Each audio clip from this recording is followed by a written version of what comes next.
Welcome to the Folkkeeper's Hearth, where timeless tales and ancient lore come alive. Gather round as we explore the myths, legends, and fables that have been passed down through the generations, keeping us connected to our ancestors and the old ways. Do you have your cup of tea? Have you pulled up a chair? It is time. Let us begin.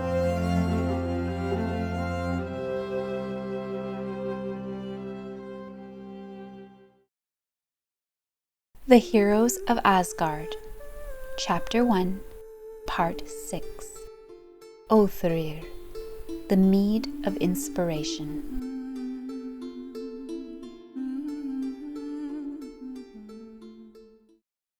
There came a day when Odin sat long beside the well of Urd, silent and deep in thought.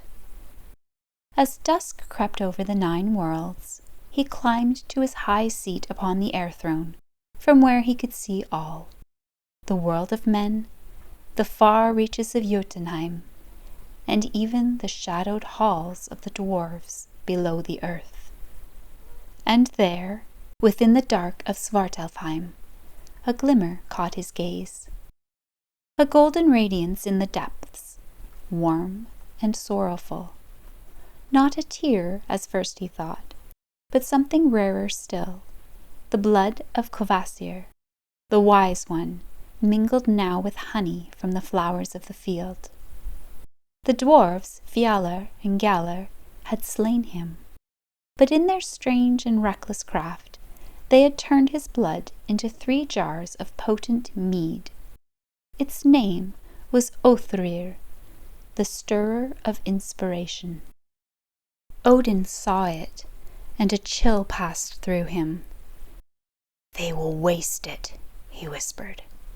"The light of thought, the joy of poetry, the fire of wisdom, all squandered in folly." But the dwarves could not drink deeply. Their kind is not made for such gifts. They sipped, they tasted, and it overcame them. They laughed and raved, shouted songs that made no sense, and spoke beautiful, terrible things. Madness took them, and visions too. Some danced with glee, others clawed the stones of their underground halls.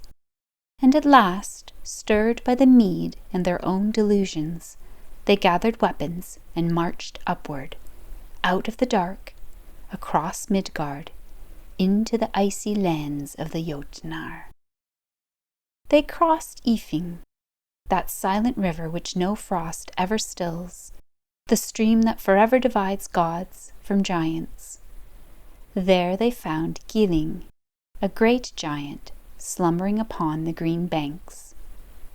With whispered schemes and tiny blades, the dwarves worked together to roll him into the deep water, hoping to boast that they had slain a giant. But Gilling had a son. Suttung, fierce and full of grief, came down upon them with all the wrath of mountain blood. The dwarves, drunk still on Odhaerir, shrieked and scattered, but he gathered them all and cast them upon a rock in the sea, one that would vanish beneath the morning tide. "There you shall remain," he said, "until the grey wave claims you." Terrified, the dwarves cried out. Then Fjalar and Galar, cunning as ever, offered him a bargain: the mead itself, in exchange for their lives, the gift of Kvasir's blood, wisdom, wonder, and song. Suttung considered, then agreed. He took the 3 jars and carried them away, back to his high hall in Jotunheim. There he gave them into the keeping of his daughter, Gunnlod, who hid them in a cavern deep within the mountains. And the heart of Midgard grew dim. From his high seat, Odin watched, silent, not in anger, but in sorrow. For the mead had been born of divine death, and now it was locked away where no man or god might drink. So he sent forth his ravens, Hugin and Munin, Thought and Memory, who fly each morning across the 9 worlds and return at night with tidings. That evening Munin's tale was mournful and sharp, and Hugin's was a low, sweet note of warning. When they had finished, Odin said, "Night is the time for new counsels. Let each who can offer wisdom speak by morning." But none had counsel, save Odin himself.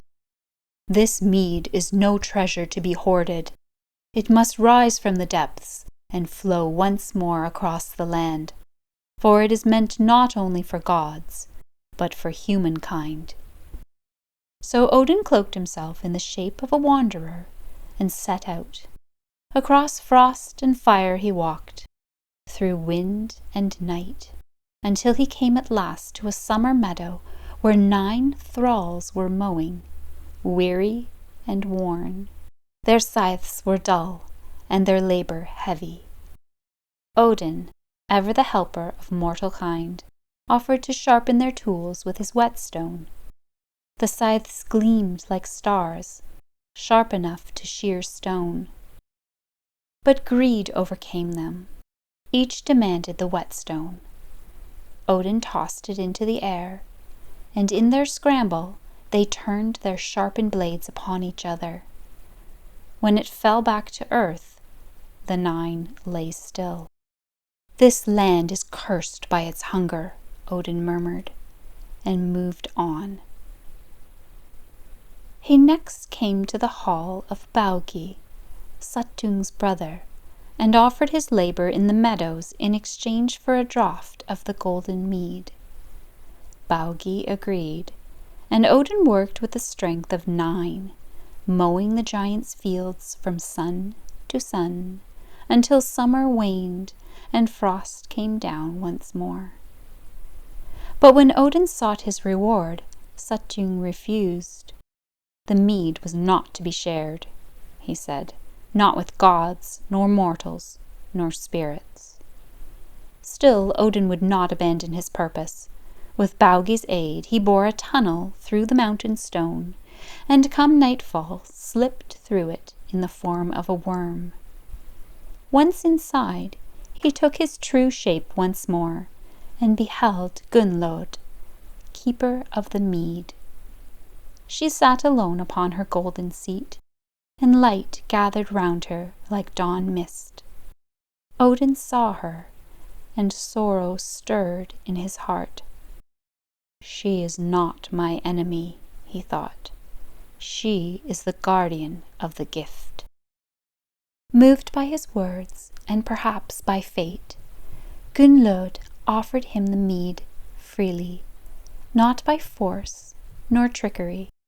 She gave him 3 deep draughts, and in them were all the powers of thought and song, the voice of the earth and the whisper of the stars. Odin drank, not for himself alone, but for all who would ever seek wisdom.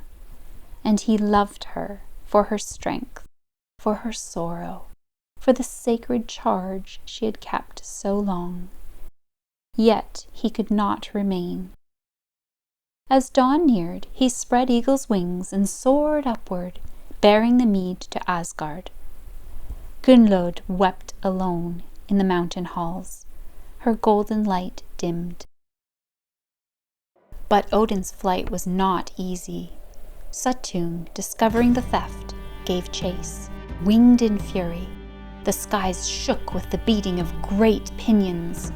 The gods gathered to watch. The frost giants looked on. And just as Suttung seemed about to overtake him, Odin crossed into the shining walls of Asgard. There he spilled the mead into sacred vessels, and a torrent of song swept the land. "It is Odin's gift," sang the wind. "It is for the Aesir," said the voices of the sky. "And for humankind," answered Odin, "for those with the heart to hold it, and the wisdom to use it well." And so, from death and betrayal, from longing and love, the mead of poetry and wisdom came into the world.